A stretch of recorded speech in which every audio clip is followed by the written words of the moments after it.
Go ahead and get started. I'm listening. Just provide the context. I have a reason I showed up. So,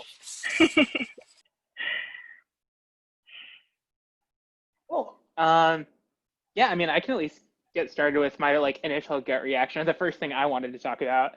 Uh, Yeah, perfect. one one of the things I really liked was that first article, and basically the short summary of it is the article or like the paper tries to reframe the question of like why do we care about private data and like why do we care about like worrying about like these policies through the lens of not so much saying like do we need to prove that there's a harm, but then actually eliciting like what are the things that like are by default like risk items that exist. And so it's not proving.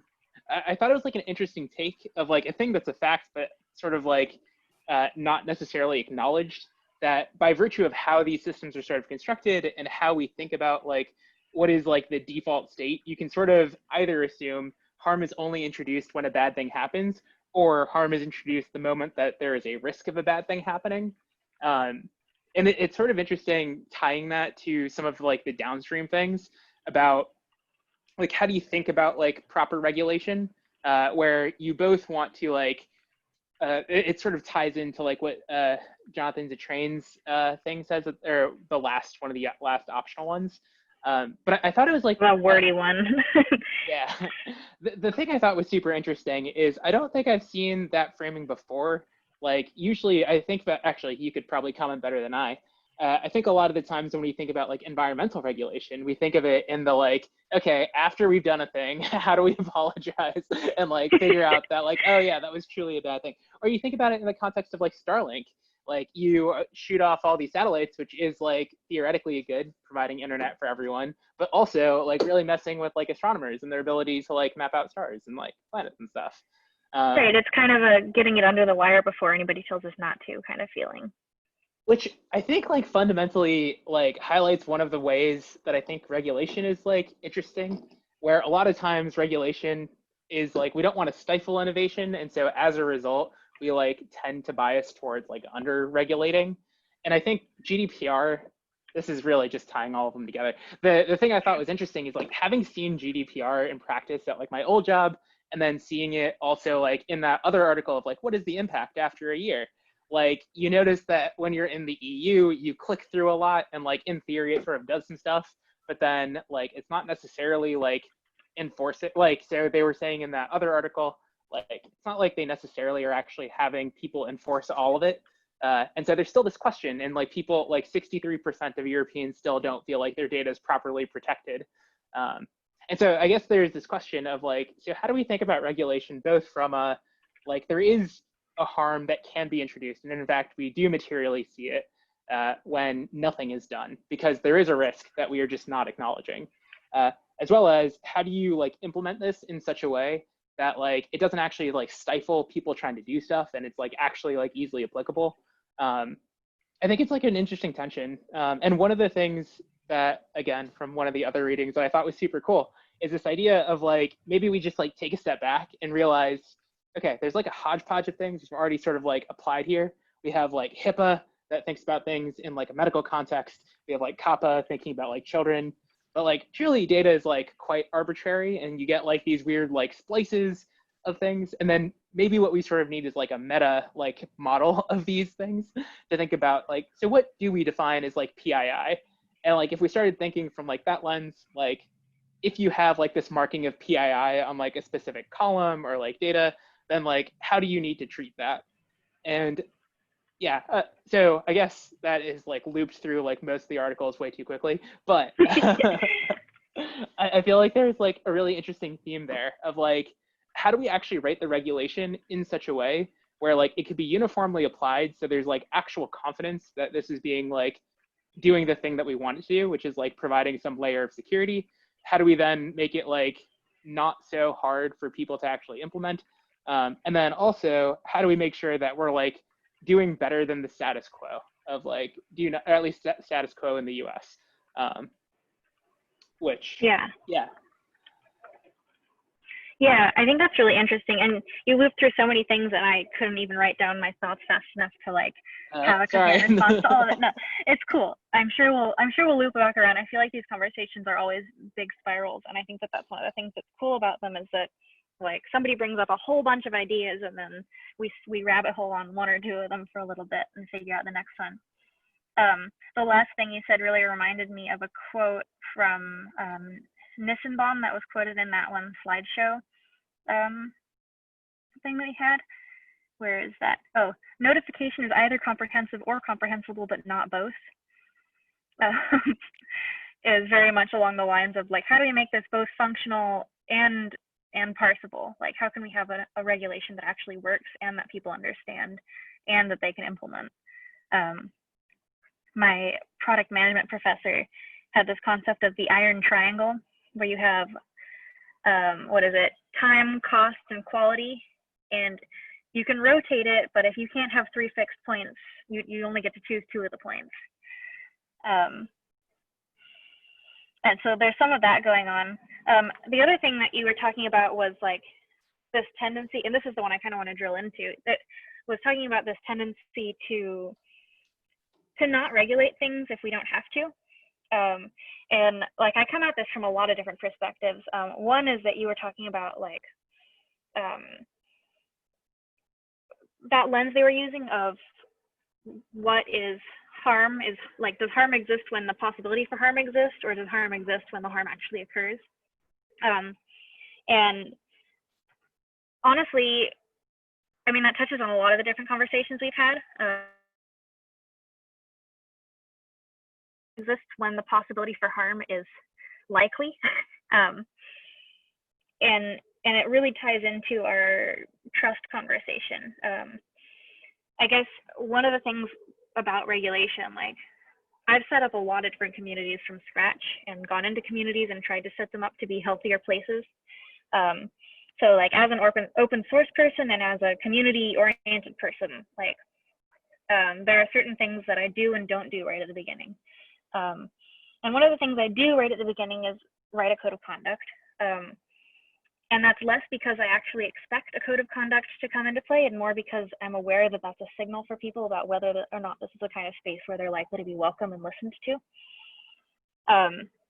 But one of the things that I don't do, and really like try to explicitly not do, is the kind of bike shedding area of making rules for things that aren't problems yet. And that's kind of this interesting balance where like, it is a lot of work to pre-create regulation for problems that you don't yet have, but can imagine being harmful. But I don't think that scales. And we always talk about what scales here. Because of course, like you can have trust within a unit of 5 people, and you can't have the same kind of trust within a unit of 1,000 people. And of course, a country is much, much bigger than that. So then you have this problem of like, within a small community, within the kind of community that I'm likely to create, I think that you don't want to create a lot of regulations at the beginning. Like, I think you want to leave it underdone, and that's not even because, like, there's 2 main reasons. One is that it's a lot of work to make and try and enforce regulations, and the other is that it doesn't create the atmosphere that you're trying to create where you actually depend on each other and trust each other. But like, if you're scaling an organization, so that works up to like 12-ish people, and like this comes from startup too. Once you get past about a dozen people, you don't necessarily know what everybody's doing anymore. And even if you actually are working in really good faith, you probably aren't going to understand. Like, this is where you start needing like some kind of daily Scrum check-in. This is where you might start needing a manager, where somebody checks in and is like, hey, is this stuff actually happening? Are you communicating? Are you doing things well? And that's in a community where you actually all have the same dream and intention. And so what usually happens with these organically growing communities is that you build regulations as you need them, and it becomes this really cool kind of, it can be a really communitarian exercise to start thinking about like, what are the rules that we now need? And it's challenging. But what we're talking about on a governmental level is always retrofitting. Weird to sort of impose rules on an existing community at a grand scale. in ways that are definitely going to negatively impact businesses, because there's no new regulation that doesn't negatively impact some business. But it might negatively impact some individuals because of those businesses, or unrelatedly, but also not making it might also negatively impact individuals. And so it's a really different question at that level of scale, like what it is to create a regulation. And that's all sort of a precursor to the other question that we've asked in the trust conversation of, well, are companies worthy of trust? Or like, does the concept even apply to a company? Or is a corporate entity something that if you don't regulate it, it will just grow. It will just do everything that it can to consume everything that it can. I feel like I've been talking a while, so back to you. No, well, so two things I think are really interesting about that. So thing number one, I think there's like, it's interesting when we talk about retrofitting, because like technology and the internet has been a thing for a bit now, and like we've seen the version of bad. So it's weird in the US where there's this like willing, or like, I guess, I don't know what the right term is, balking, like we seem not interested in getting a GDPR type version. So like Obama administration put out like some principles. Trump was like, why do we need this? But like, we're actually seeing, I think, what you're describing, like California coming up with their own. We've seen Europe come up with their own. And so it's not even like rooted in like a reasonable principle. Like we also see data breaches and like, here are like material bad things. It's not like it's a theoretical, it's like, it is a thing that is happening. And so like, literally the trade-off seems to be, so what is like the sum of the total harm of the like post chat, or like the post harm thing? Like if we were to do aggregate number of people in the Equifax breach summed up, like how bad is that versus like the economic harm of like companies implementing this? And I think this is where the question of like, how hard is it actually to implement some of these things? And like, one of the questions I have is like, is there a way that you could like make this easier to like, if you were thinking about it from like some of the technology side, like I think about like the large companies that are actually trying to do this stuff, they mostly contract from like, I don't know, like there's open source things that definitely like Postgres or whatever. And like, could Postgres have like specific markings that you can like allocate to like tables and stuff? I don't know. So it seems like there might be like, especially in this realm, there might be something interesting about like, how can we use technology to like help scale from that perspective? The other thing that I thought was interesting, like, can we trust organizations like, or companies specifically? I'd be curious to know what your thoughts were on like the Trains thing about like privacy fiduciaries, or like, because in theory, like fiduciaries like do exist, and like they generally, like depending on how you feel, they are doing that for their clients. That is like a legal requirement for them. Like if you're a BlackRock or whoever. And so I think there is, and I don't think I caught the trust conversation. I do think there is something about like, how can we use the legal framework as like a hammer or a stick to like guarantee that company, like whether you believe that they're like completely rational, there is this other option of like, you make it like a thing that they could be designated if they want these rights, and there's like a legal recourse if they don't like honor that like end of the bargain, which yeah, it doesn't have to be like trustless. It could also be like it's trustless because there's a huge economic hammer that like could in theory be like swung against you if you abuse that trust. Yeah, ideologically I really like it. Like conceptually I really like that there can be a legal thing, like I forget what the name is of the legal responsibility that like a corporation's people, or I don't know if it's the corporation or like the CEO and board of directors or whatever, has to their shareholders to increase revenue. Like they have that legal fiduciary. obligation. Yeah, that's just a regular fiduciary. Yeah, well there we go. So I really like the idea of this sort of counter pressure, or like ideally counter pressure. I have a lot of cynicism about the idea that it could work, because it has a lot of the feeling to me. I mean, the phraseology used there says like companies like Microsoft have already indicated their interest in pre-complying with regulations that aren't yet imposed. And I look at that and I kind of roll my eyes, because I'm like, okay, I'm very familiar with companies trying to ward off regulation by creating their own loophole version of it first that says, oh, you can't make a different one. This is covered. I don't know. Like this is in a completely kind of like parallel, but like I have an example in this vein too. I hear the same thing a lot about oil companies, especially now as like oil companies in Europe are divesting more and more from oil as they like invest in green tech, and they're selling all of their stuff to American oil companies. And so it seems weird to be like, these are better oil companies than those. I do think there is something to this, like, as the dynamics of power change, you do actually see incentive alignment. And like specifically in this context, I would point to maybe Apple, depending on how you feel about like iOS 14. I do think that's like an interesting like incentive alignment of like Apple is doing what it thinks is best for like the privacy of like its customers, and it's using that as like a unique selling point. And like there is this like collapse of like the irrational, and like it doesn't mean that it's like not opinionated, and there could be divergence of like how is Apple forming its opinion, what enforcement mechanisms do we have if we think that like Apple is doing something that's not far enough. But I do think, especially as this becomes a hotter and hotter topic, there is like more consumer power. And like you see it also with like Twitter. Like Jack Dorsey has talked about this too, not in the same context of like data privacy, but like as we think about like algorithms and like what is the role of social media. I know he's talked a couple times a little bit about like what is Twitter's role in that, as like not just here we want to keep you engaged in the short term, but like the long-termism view of like, can we do better? I will not say that I think Twitter is succeeding, but like they're trying.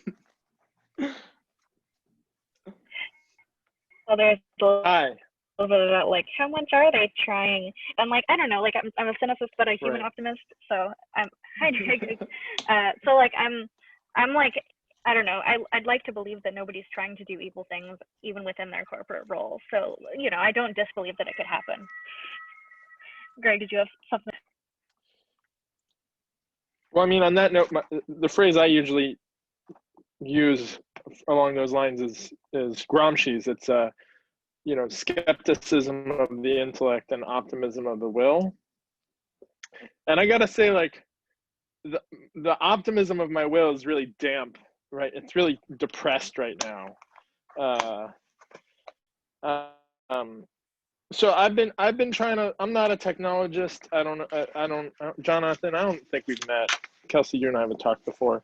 But over the last 5 years, I've inserted myself into technology conversations, and I've been like bringing up these questions about privacy in a very specific sort of like cross section of health, human, and social service, like technology and innovation types, and nobody in these conversations were having conversations about harm. Like as far as I can tell, like I was the first one to show up and talk about harm. And for the first couple of years, the response in these spaces was, oh, the cybersecurity subcommittee is taking care of that, right? Or oh, we have that all worked out. We have issues of like consent all worked out in the data use agreements. Like that's under legal. And I'm like, no, I don't know if you all are hearing me. I'm talking about harms that are lawful and potentially from like non-bad actors, like and it just never occurred to them. And when I tried to learn from GDPR and tried to bring some of those principles, of revocability and monitor like these things, like data transfer should be like monitorable, thinking through Nissenbaum's distinction between comprehensive or comprehensible. And when I start bringing these things back, people get really quiet. And I haven't figured out how to stimulate the conversation because it's so overwhelming. The technical people get quiet because some of the things that I'm pointing out like need to be accounted for. They're like, I don't know if that's possible. And the policy people get really quiet because the points that I'm making about the gaps between like what's compliant with regulation versus what's ethical. They're like, I don't know what to say to that. And and I have very few, basically my sense of like what it is that we need.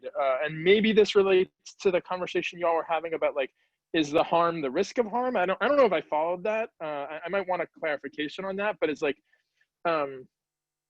my question in all these spaces is who's going to be able to decide, who's going to be able to evaluate, and who's going to be able to decide. Because right now there's some like, there's some hand waving that goes on behind like the notion of individual consent, where it's like, oh yeah, we'll ask for everybody's consent, you know, but like that just, it doesn't work at all, right? As a method of like giving people agency and thinking through the potential repercussions and the trade-offs and like unanticipated consequences, right? Like individual consent as like as a model doesn't work. And also we don't have I don't see other models out there for how can communities make decisions about this stuff. The closest I get in these spaces is like trying to get these, basically the issue in health, human, and social services in my field is after Obamacare passed, hospitals and health insurance companies suddenly realized that like people are sick because they're poor, and they suddenly like cared about people like not coming back to the hospital. Like they wanted them to stop getting sick, which apparently before Obamacare, like that wasn't actually like, it's fine if they kept coming back to the hospital because they kept getting sick because they were poor. And so now like healthcare is like, we've got to get everybody out of the hospital. We've got to send them to social services. So we got to get every community organization onto the same platform so that we can refer people directly to them and know exactly what happened with the social service organization and the case management system. And like, it all needs to be integrated. And and when I come up and I'm like, have you considered the harms of that? Even though this is driven by healthcare, the prospect of like do no harm as a first principle has never come up. But I've made the case, right? Like now people are turning to me and they're saying, okay, what should we do? And I'm like, I don't know. So that is my spiel, and that is why I'm showing up on this call. Sorry to be late. I mean, I'm curious if you could maybe go into that a little bit more. So what ended up, like, I haven't thought deeply enough about this part. So what ends up being like a case of like is it like about data leaking, or like in what context, or like how does that like manifest? So I think there's a range of possible harms. Like I might want to actually like try to put this on a matrix of like the range of like good and bad actors of like conscious or just unknowing, you know, nature, you know, because most people think, and when they think of harms, they think of like cyber hacking. But there's also like de-anonymization, which is especially when we're talking about, you know, bringing data from all these different systems and linking them together. Like de-anonymization seems to be a much greater risk than many of the people in these spaces seem to want to recognize. But I'm also thinking beyond de-anonymization of like the tremendous potential harms that can come from the use of aggregate data from all these different systems in algorithmic decision-making and regulation, right? So in the context of healthcare, like these systems are building algorithms that decide who gets what kind of care, right? And they can make those decisions according to things like, most recently, Native American women coming in for COVID tests were separated from their children, like by an algorithm in New Mexico, by the New Mexico health system, right? Because it was like some algorithm decided that like those children are at risk, right? Because of some data that was fed to it. And so every time a Native American woman came in to get tested for COVID, they were separated from their child, right? And like nobody, this might not have been a conscious intention. That policy might have emerged from just a bunch of decisions made by essentially machine learning and artificial intelligence that maybe nobody is specifically accountable for, right? And in other contexts, we've seen that like, you know, there's lots of talk in this space about like improving health outcomes, but what it really means is like saving money for the hospital system, and the proxy for like, is something good or bad is like, does it save money or not? And because like poor people especially, and Black people in particular, like have more health problems associated with themselves, they end up getting like shunted by algorithms out of certain kinds of care contexts and into others, so that the hospital system is just like, I don't have to deal with that, because that's going to be more expensive, and it's going to be like a less valuable use of my resources, and also like, you know, the potential intervention is less impactful because it might stack up against all these other problems that this person has, so they don't deserve to get it, right? Like there are all kinds of ways in which this data just serves as input into the system that yields all of these inequitable outcomes. And so it's like, privacy doesn't really cut it. It's also like, how is the aggregate set of this data being used to actually like allocate resources in ways that might re-entrench, you know, existing patterns. And I don't know that people, certainly in the elite conversation, when you get people on you know, on a panel talking about how awesome healthcare interoperability is, these issues don't come up. And then when I ask these questions and they're like, oh gosh, we hadn't thought about that, it's like the nurses who come up to me and say, thank you for asking that question, because I've been wondering about that. You know, it's like the technology innovators just don't really think about it. The healthcare executives just don't really think about the potential for these things to go wrong. It's the people who've seen things go wrong over and over again who are the ones who are like, who might not know exactly what's going to go wrong, but they're just like, they know fuckery is underway. And so my question here is like, how do we get those nurses into governing bodies? Like what, you know, that's when privacy comes up, that's what I'm wondering, is like, how do we get the people who actually deal with the shit to be involved in the process of making decisions about what should and should not happen? And that is a very unpopular question, I'm finding. Have you heard of Buurtzorg? Buurtzorg? Buurtzorg. This is a key example that is used in a book called Reinventing Organizations. Oh yeah. Okay. Yeah, and the example is, and I haven't read this in a while, but the example is that basically a group of healthcare workers were working for a company and experiencing a lot of those issues, and also like experiencing a lot of labor justice issues, like on a personal level. And they kind of threw everything out and formed this nurse cooperative that's quite big. I think it covers like a pretty large amount of a country. I can't remember, it's like the Netherlands maybe. But I don't know, like I don't want to be the radical on the call who's like, cooperatize, it'll solve all your problems.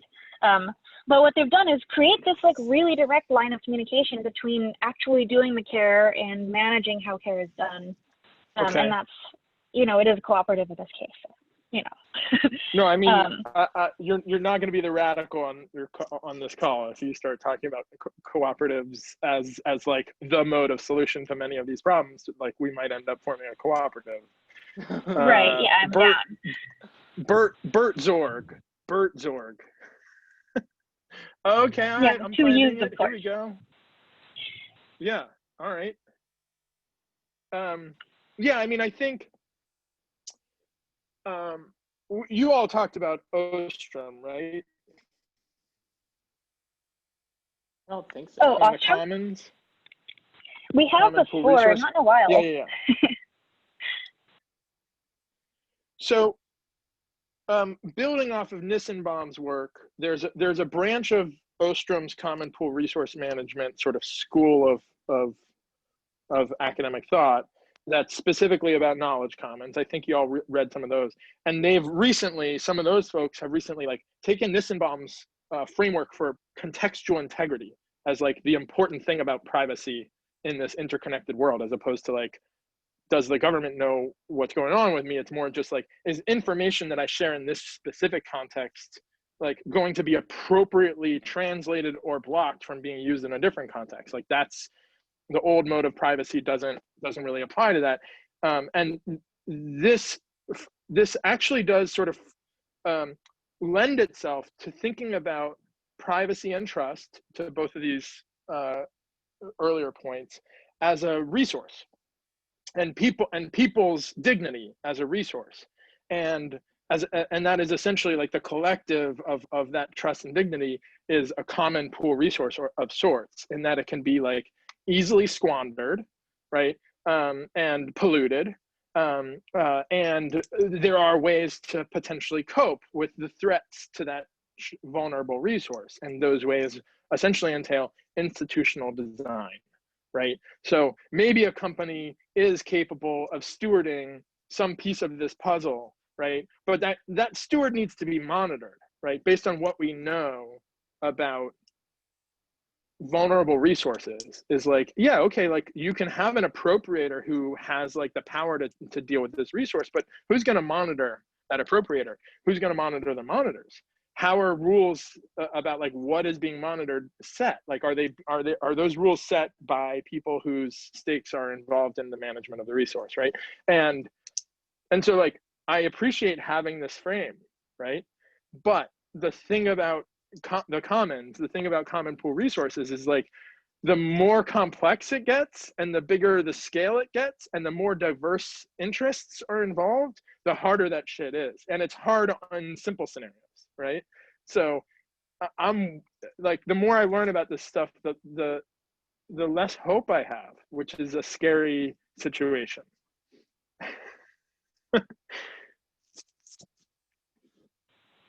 Yeah, well, and I think you hit it on the head earlier when you were talking about how do we get those nurses to be the ones making the decisions. And like, I guess my point about cooperatives is I don't think that they're by themselves a panacea. I've definitely seen them done poorly. Right. Yeah. But like, I think that that's a big piece of what we're trying to reach for in like a participatory democracy model. Like, you know, Maine has ranked choice voting, at least in theory, right. and like that starts to get towards our ability to trust that our vote does something, and like that starts to create this idea that a government might actually work for its people. It's right. very hard to like not have the very American context centered right now of like, we're about to go into this, what has already been a shit show of an election cycle, like, and nothing is working and nobody trusts anybody. Right. Like, and we don't even have like, we used to get this like lovely complacency of like, well, we don't really have to worry about it because it doesn't really impact us that much. And like, as untrue as that might have been, it's never been less untrue. Nobody's feeling that anymore. Yeah.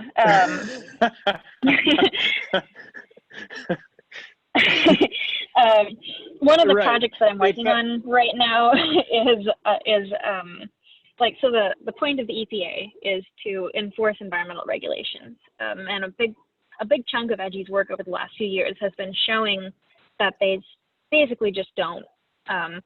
My own research project that I didn't publish because I'm like a nervous data scientist is it basically showed no correlation between violating a regulation and receiving enforcement action nationwide. And that just seems not good. We're doing a much more intensive, much more like reviewed process right now to get that much more specifically. But there is that problem of like, yeah, you can make a regulation, but like, what happens next? Like, you have to actually follow it. And like, you know, I don't even think these regulations are that good. They're literally permission to pollute. There's work around that. But even this very little bit that we have, like, there's not really any good reason to take it seriously. I think there's like maybe like two. I don't know if this is right, so we should jump on me if I'm wrong. It feels like there's like two sort of like separate threads that you could sort of pick at. Like, so one, I think, is going back to Greg's scenario, like this question of like who designs like the algorithms, what data is like shared either willingly or not, and then like what are like the conclusions and the facts, because like there is like a sort of like arbiter of truthiness that ends up coming in as you decide like, oh, this algorithm like if we're all going to defer trust to the algorithm, we sort of want to believe that the algorithm has like fair inputs and like we understand the caveats and like all that. Like anyone who's tried to write an algorithm knows exactly what they're doing and like how caveat intense that might be. But I think especially in business context, when you get like these layers of abstractions, that definitely falls away. And people sort of just are like, oh yeah, the thing spit out the score and therefore like we do the thing. Right. The other thing that Kelsey sort of touched on, I think there's this other question of like, weirdly, I feel like this comes into like the sort of like immigration debate too, where it's like you can have this like policy and like there's no way that the policy is like actually enforced. And so what is the point of the policy? And it leads to like this question of like, so what is the policy doing? Like, so like in the environmental context, it might be like you have this regulation, but you like, or even like taxes, like you have all these rules for taxes and like you defund the IRS so no one's like gonna go audit anyone. So like, yeah, so then what is the point of the rule? Like it effectively is like undercut by the fact that we can't actually monitor this stuff. Which, yeah, I don't know. Won't. Yeah, I can't, well, whatever you want to call it. Like both.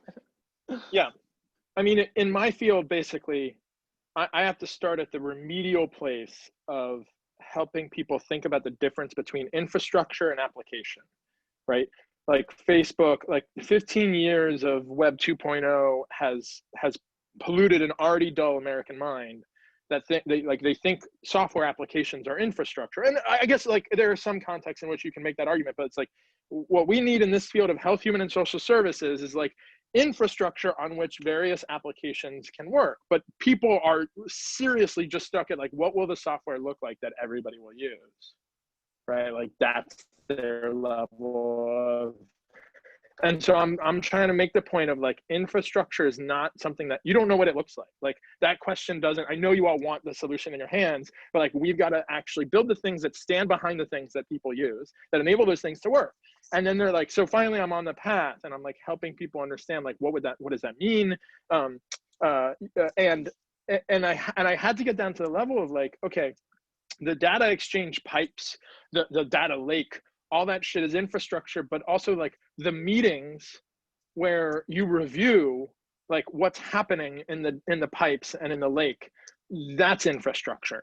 And the process of making decisions over what should happen, you know, in the lake and what should be able to go through the pipe, that process is infrastructure, right? Like, and like understanding that there's not just like, it's not just the thing itself, but the way we use the thing that's really at stake here, is a level of education that I'm just like, I'm exhausted to have to get down and basically be a school marm about it. Like people have just been mystified by this Silicon Valley culture of just like, it just works, right? Like, and they're not able to think in terms of complex systems, which seems like a priority.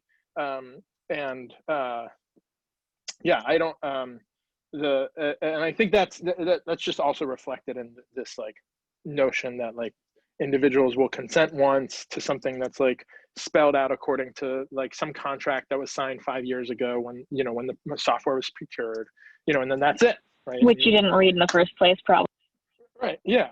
I mean, but this notion of individual consent, like everybody, they take it as a given that like, oh yeah, people should own their own data. I'm like, but like, think about it for a second, man. The like, you know, a woman going into a social service provider has like 3 kids, an ex-husband. The kids have a boyfriend, like a boyfriend. There's like, you know, there's a caregiver involved, and like her data is tied up in all those people's data, right? If she's going to talk to her social worker about this stuff, or her healthcare provider, and they're going to ask her these questions because like, if they want to address her social determinants of health, which is what it is all about, they need to know all this information about her home situation, her family life. So she's sharing all this data about other people. That's her data. Oh, she consented to share it, but what about them? Like, we have no framework for thinking about like, how do you protect people whose data is entangled with other people? Sorry, I'm griping with you all. Like, I don't. No, I really like it, and it's interesting because like Jonathan was talking earlier about that positioning of harm. Like, does the harm exist when it occurs, or does it exist like when the opportunity for harm like first is Yeah, created? explain this to me a little bit more, because you said it a couple of times and I don't know if I get it. Yeah, so Yeah. it's a little hard in your context, right? Because it's like Well, I can give an so easy far context beyond where it's for like you. Yeah, go ahead, Jonathan. it's very simple. Like, imagine you're like a company that, or like you have a store. And so like you get a bunch of credit card information because people buy stuff from you. You have all their personal, like where are you shipping it to, their full name, all that good stuff. And so is the harm introduced at the moment when Kelsey hacks me, and like that data is leaked, or is the harm introduced the moment I didn't encrypt your data, such that even if she hacked my system, she wouldn't be able to like read anything, is the question. Right. So it's like, is the bad thing making the harm possible? Is that in other words? Yeah, and I think in the point that Kelsey's making is there is like this interesting question of like, especially when even as like a social thing, you think about like what data permissions do we give to each other? Like, I can talk about, well, Kelsey volunteered Cameron's email to me when I needed a contact, and like there is some sort of like social trust that we like imbue on people, and there's like Right. some amount of like in a human context it feels normal. In like if I was to look at Kelsey's like contact list and see like every person she's emailed in the last year, clearly very different. And so there's both like a version of like what are like the socially acceptable versions of like what we share, and then also like what right and in what context do I have the right of veto to be like, I don't want you to, like, you can think of it as like Facebook, and like when back in like 2011 or 8 or whatever, they were trying to like really make the social graph like an API that anyone could plug into. Yeah, there wasn't actually a full thought there. It was more just like, that's like an interesting example of the same issue of like, yeah, like, do I get to volunteer the fact that we are friends to the world, or to some application that you may not want to know? Yeah, and how do we navigate then that tension between like comprehensiveness and comprehensibility, right? Where it's like I want people to have tools so that they can like gradually think through the implications of different things, because I know, like, I think about this stuff all the time, and when I'm presented with like a consent form of like, do you agree to these terms of service, I'm like, fuck this, like if I really don't trust this place, then I'm not going to agree. But if I feel like I need to get in there, then even if I only distrust it a little bit, I'm still going to agree, because it's like I got to get in there, right? Like and I'm presented with this binary choice, and I don't have, and it's disempowering. So are there examples of methods for that enable people to navigate between like what they can immediately comprehend and the broader comprehensive universe of potential implications? I have Well, a that's weird kind of fun tie-in too, here. right? Like, oh, Go for it. I was gonna say, yeah, like if you're asking me to like consent to a data service and it's like a new niche one and I'm picking one among many, like I'm less likely to read the whole terms of service and more likely to read the founder bios. That's how I'm gonna know whether I trust them. Oh, that's super interesting. Yeah. I was gonna say, but you're super savvy though. Like, what about regular people? Sorry, go ahead. Oh, I was gonna say, in a totally sort of like parallel vein, I do think there is an interesting model where something kind of similar has happened before. Like, I think about like open source licensing, and you think about like how, like, especially you have like companies have different policies about the types of things that they can use. And so like the tools that have been written to sort of like automatically flag when like certain types of policies are like embedded in like dependencies or other things inside of projects. And it does feel like there is like an analogous sort of thing that you want, where like, I don't know how one actually goes about enforcing, but something to the effect of like, there is some amount of like when you want some sort of like general frameworks that can like be applied over and over again. So like, I'm not like trying to understand like the 15 different flavors of like whatever, Microsoft's version versus Facebook's or whatever, there's like a standard thing that I sort of know, and like I can then more explicitly give consent because I know what I'm signing up for, and like it feels like that sort of like well-trodden path, and also gives you the ability to like, I don't know, you can even imagine like in a browser, like this is getting way too like specific about like a technical solution, but you can imagine like the sorts of things that you'd maybe be able to configure and say like, I want to like, for certain types of applications, like enable these things, maybe by default, these things not by default, and then explicitly like be able to like, one, be able to like review who have you given whatever to, be able to like revoke those permissions. Isn't this what Solid does? I have In no theory? idea. What is Solid? I think it was in the optional readings, but I'd already read about it. I'm not trying to show off.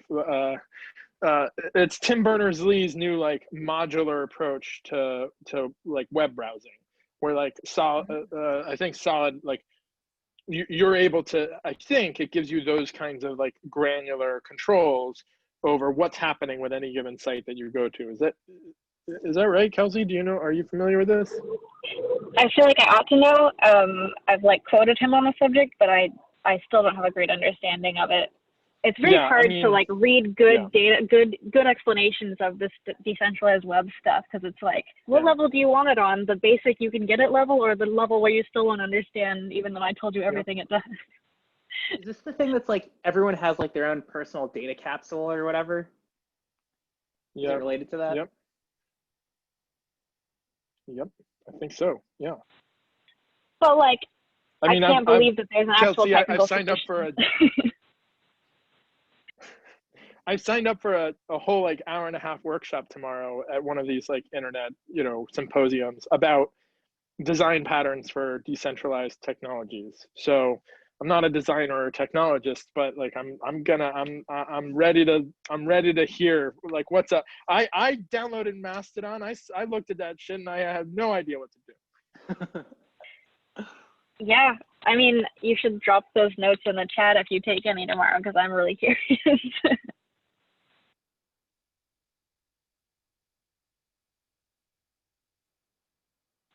I wanted to circle back on, Jonathan, really early in the conversation, you brought up this idea of, like, we were talking about, well, so I had talked about how, for example, GDPR or any retrofit regulation that applies very broadly is going to negatively and positively impact people and companies. And you talked about like, well, let's try to enumerate the harms. Like maybe we could do some version of like looking at how much it hurts various communities and like, I don't know, I'm curious what you think in terms of the possibility of balancing, like, I guess where the concept of equity fits into that thought. I don't know if I was making a comment about how things should be, more an observation how they are. I think we're like, when we talk about like the harm imposed, it tends to be this like balance of some probability. Like if I was to imagine how Equifax prior to like them getting hacked talked about things, I assume it was something on the order of like, we have this list of priorities. We could go like, I'm sure it was on someone's to-do list to like, I don't know, whatever security stuff they needed to build, but it was like lower priority. And like the reason it was lower priority is there's some sort of trade-off between like, what is the cost of this thing getting like leaked versus like actually doing the fix, and the math sort of balanced out to like, well, let's buy, and maybe that could also be humans are bad at like gauging risk. But like, yeah, clearly there was like somehow in whatever manager's function, like some sort of discounting that was happening. I do think there is this question about like, yeah, like if we think about what is the harm that's introduced, I think it can like really vary depending on like what data and in like what context and like what conclusions that leads to, which can also make it really hard to like make an argument from like trying to quantify harm to even begin with, because it really does matter like how that data ends up getting leaked and like what it can be used again for, which is why I don't know if it like and leads to like a convincing argument, like just because you could like really go deep, or you could be like, oh yeah, but like what's the probability that actually happens? So I don't know if I have a specific thought there, other than I don't know if that actually leads to like a good, like it feels like the wrong path to try to convince someone of like why they should do a thing. Yeah, there's something. Well, so John and I were both talking earlier about how like ridiculously busy we are right now, and you know, while in the process of implementing technological infrastructure, I took a anti-racism workshop this summer that was really, really good by the Attaway Group, and one of the things that it said that I hadn't heard anywhere before was this concept that busyness is a tool of white supremacy. And there's a lot of different nuances to this, but one of the ways that I think that that can be true is like if you're the person in the position of implementing the change, like you're worried about you and you're worried about what your boss is going to say if you don't like get the change done on time. And like that's one of the ways that we have these data vulnerabilities is somebody's just trying to get stuff done, and in a system that says, yeah, sooner is better. No matter what the trade-off is, as long as we don't notice a big gaping hole, you know, click merge.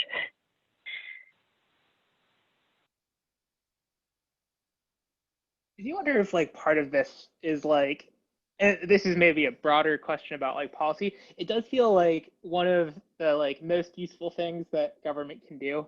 I mean, there's many useful things it could do, but like one is like, how do you explicitly rebalance an equation that is unbalanced, which is like, how do you make this a higher priority, explicitly make it much more expensive if it goes wrong? Like, and I mean, in theory, this is like how things work. I think this gets to a question of like, how do you have, and I think you want this in like many forms, but like, what is the right check and balance? Like you could argue in theory that is the EPA, but at like what point does that get like undercut? Depending on who's in power and like their actual commitment to like trying to get to like a specific outcome. Yeah. Yeah. I figured I was going to say, oh, dang, there was something perfect came off of that.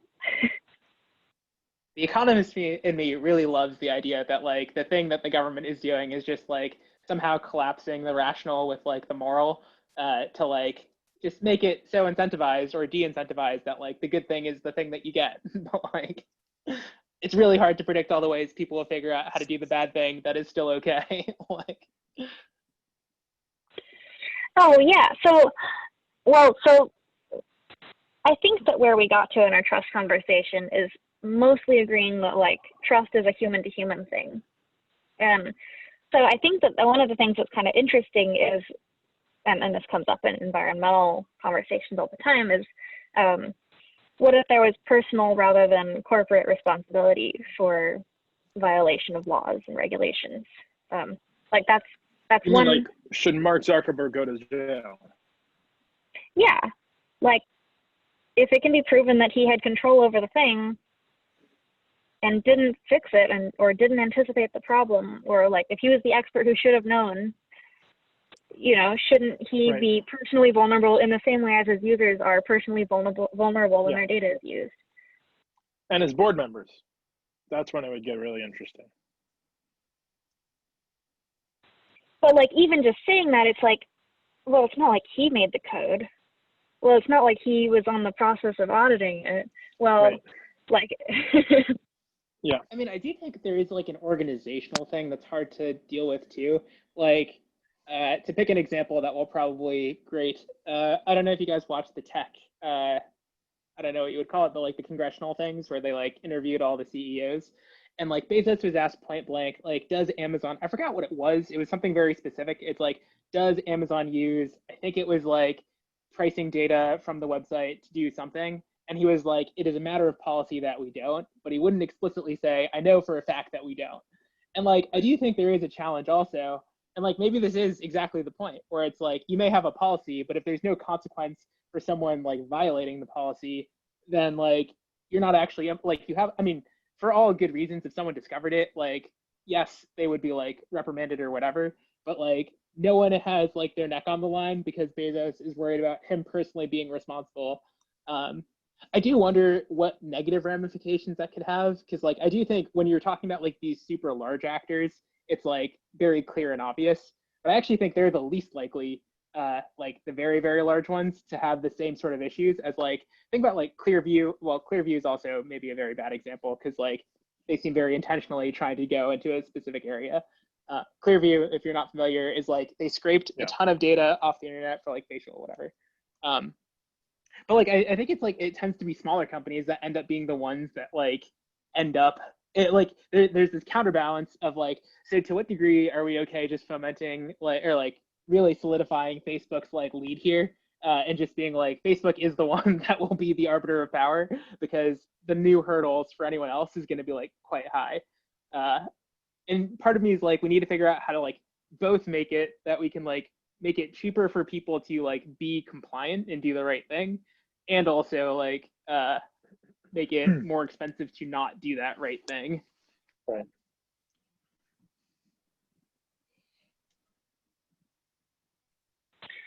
Right at the beginning, you were talking about Starlink and similar. I don't know. Starlink might be too specific and controversial, but like different ways in which like we try something in order to find out if it works, or in order to find out if it's viable, I guess. And there is something very interesting there. I read a book. It was like a book of environmentalist essays back before I was really in this scene. Actually, at the time, I was very, very much in the tech startup scene and was also very much on that train of like, you know, throw stuff out there, you know, make your name as fast as you can, whatever way you can. Like, if people are willing to give you money, you know, it's good enough. It'll work. Make it happen. Ship it. And they had in this essay one of the essays was all about maybe one of you will know the right terminology for this. It's like the zero harm policy or something. It's an argument that's used against using genetically modified foods, that says if you can't prove that it's harmless, you shouldn't do it. And at the time I had this like, oh, come on, like we would never do anything because you can never prove that it's harmless.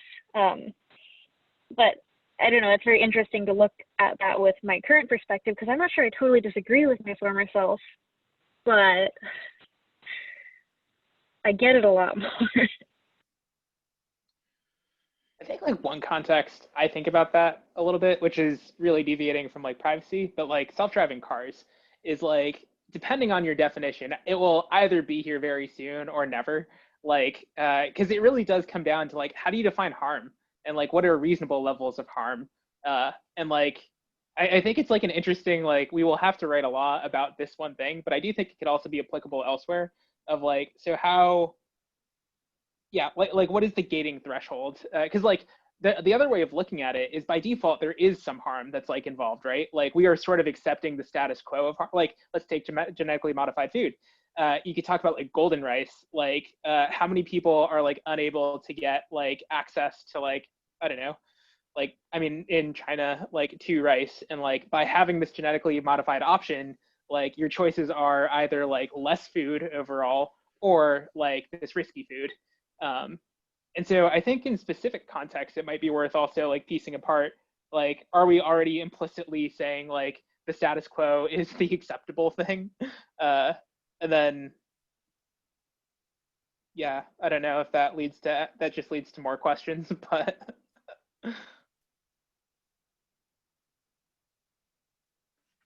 Like in the Starlink example, I think you could maybe put it as, it's easy for us to say that like, oh yes, like if we do this thing, we're introducing space junk and whatever. The other question is like, what about the people who don't have access to the internet that want it?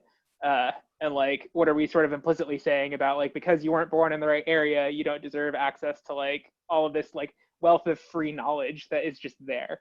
I've seen a similar argument used around nuclear power, where we have this idea that you can't use nuclear unless you have no waste, or you can store it for literally forever, versus like, okay, how much radiation is emitted by uranium unharvested? Like, can we at least get to that level? Like, now you have a line, now you have a reasonable seeming line, where before you just had this, let's just never use it.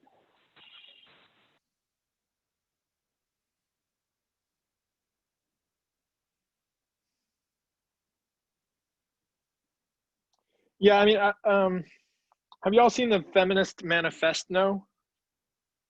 The Feminist Data Manifesto. I don't know if I'm on my phone, so I can't like, it's just manifesto.com. And reading this was like, in my field, I'm known as like the outer the lefternmost edge. But reading this, I was like, oh fuck. Like, they are far to my left, and they seem right. They seem correct.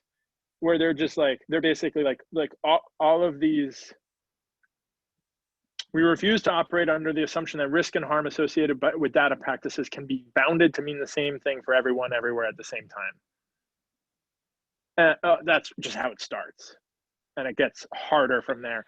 And I'm reading through this, and I'm like, you're right. And at the end of it, I don't know what I'm left with, as like someone who wants to reduce harm in these fields.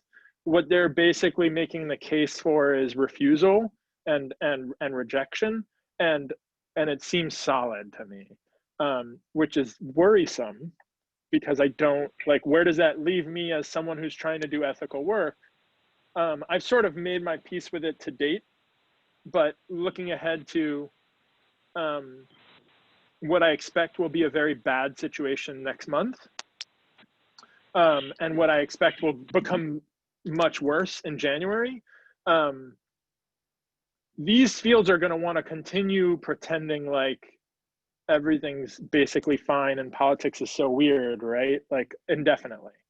And I think that, like, I'm personally approaching a point in my professional work where I'm going to have to start taking this manifesto more seriously, under an explicitly fascist administration. Like, no, like, healthcare, like, hospitals shouldn't be collecting people's personal information and sharing it with child and family services. Shouldn't happen at all. And I think you're right, Greg. I think this thing is totally right. I don't think it means you can't do anything with data. I think it means you have to do things with data that specifically are really participatory. Right. And I don't know, the fields that I'm in, the gap between, I was already struggling just to be like, let's create a group of people who aren't just users, but who are setting priorities for this entire system and evaluating outcomes, right? And maybe that's a little bit what this is. Maybe that's a version of this. But yeah, I am concerned that the forces of power are inherently going to have the upper hand when it comes to complex information systems, no matter what kind of participatory action research you throw at them. That's my concern. And in a situation where we've gone from passive white supremacy in this country to active white supremacy, I think that leaves those of us who believed in innovation in a very difficult spot.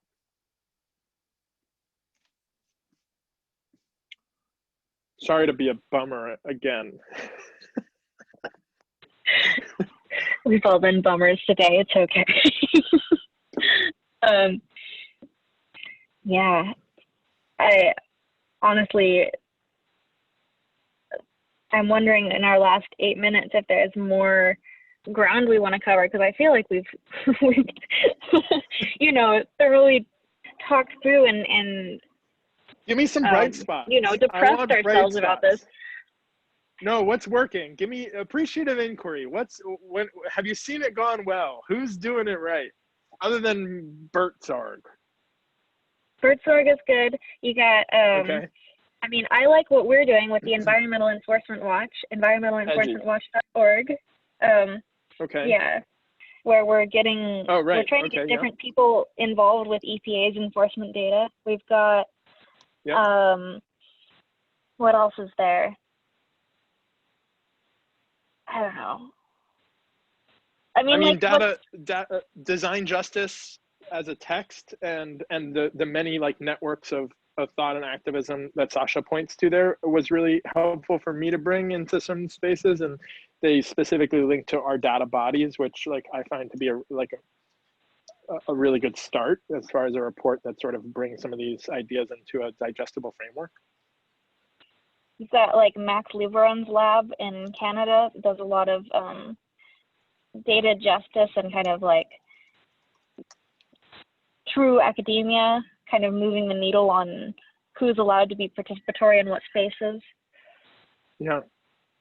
That's in Canada, where? What's that called? I think she's like near the Maritime provinces, but I'm not really sure. Max Liveron. Max Lieb. OIRON.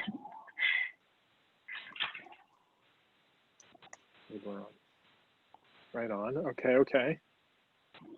Right on. They look cool.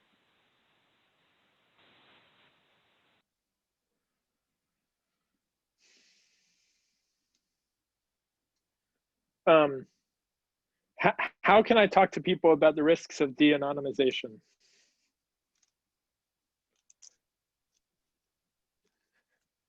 I mean, honestly, you came in and you were like, I feel like I've been the first person in a lot of these spaces to think about harms that aren't just legal harms.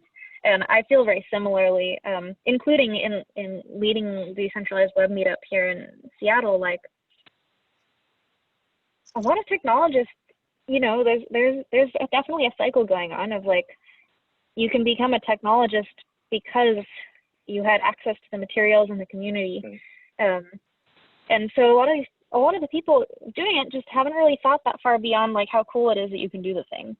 Right. And I've had a lot of conversations here about like, you know, somebody said to me, oh, it'd be so cool if every car had a camera on it and you could monetize just by driving around, like, you know, showing wait times at restaurants.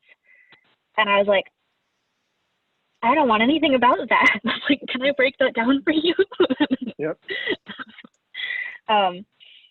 Honestly, I think that's kind of a source of hope, is just like what you're doing, integrating into different communities and saying, hey, have you been asked this question? Have you thought about this? That's what I want Data Together to be too, for people, is a space to really think about this stuff. I feel like we need grief counseling for technologists. You know, like there needs to be like this whole, like our peers are going through it. I've seen many people going through it and it's clearly painful, but like more people need to go through it, go through the process of like mourning for like the internet that we grew up like believing in, and for the notions that like inspired us to do this work. Like we have to grieve, we have to let it go and see what comes up after, like through that process. You know, like what are we left with?